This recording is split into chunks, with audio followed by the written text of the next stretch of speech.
Hey everyone, welcome back to People and Platforms, where we explore the human side of work, of leadership systems, especially across African organizations. I'm your host, Carlo-Marcel Dube. Today's episode is Dead Today, Replaced Tomorrow. It sounds brutal, I know, but stay with me. We are talking about organizational self-care, continuity, and why that should prompt all of us to practice our self-care too. Let me start with a scene we all know too well. A beloved colleague passes away. The said email hits our inbox. We gather for a memorial. There is grief in the air. Stories are shared. Tears are shed. And then, not even 2 weeks later, the job is advertised. New interviews are conducted. Someone new arrives. They sit at that same desk, use the same chair, carry the same title. It's jarring. It feels disrespectful, even like the person didn't matter. But here's the uncomfortable truth: it's not always coldness. Sometimes it's just business self care. Organizations, especially large ones, are designed to keep moving. They run on systems, they have obligations, targets, communities, and customers that rely on them. If they stopped each time something tragic happened, they would collapse under the weight of it all. Business continuity, therefore, is organizational self care. Just like we have to take care of ourselves to stay functional with sleep, food, boundaries, businesses do the same, just at a systems level.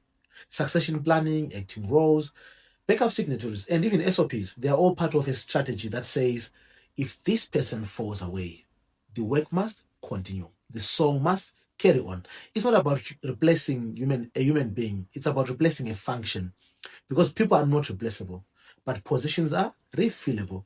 And if a position becomes so tied to one person that no one else can step in, that's not loyalty, that's poor structure. This is how organizations survive disruption. Whether it's a resignation, a redundancy, or a tragedy, they have to keep going. The song has to go on. That's how payroll is made. That's how services continue. That's how crises are prevented. It's not cruelty, it's continuity. Now let's flip it. What about you? Here's the pivot. Yeah. If organizations are learning to take care of themselves through resilience planning, continuity structures, and functional backups, what about you? You who shows up to work sick, you who answers emails at midnight, you who hasn't used your leave in 8 months. Are you building systems that can sustain you? Or are you betting everything on sheer willpower, sacrificing your blood? Because here's the thing: the system will move on without you, the song will carry on.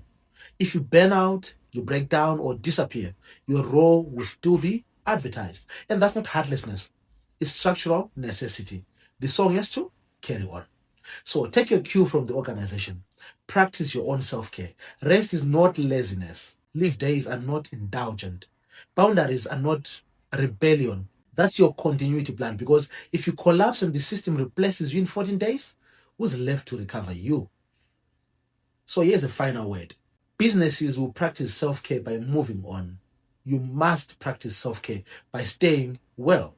We honor the ones who are no longer here, not just by filling the gap that they have left, but by choosing not to disappear in the same way. You are more than your output. You are more than your fancy title. And your well being is not a line item on a budget, it's your responsibility. Take care of yourself. Rest while you are still needed, not when you have become a cautionary tale. Thanks for listening to People and Platforms. If this episode sparked something for you, share it with someone who needs to hear it. And take a moment today to do one thing for your own continuity. Until next time, I'm Carlo-Marcel Dube. Take care of your platform and take care of your person. Thanks and cheers.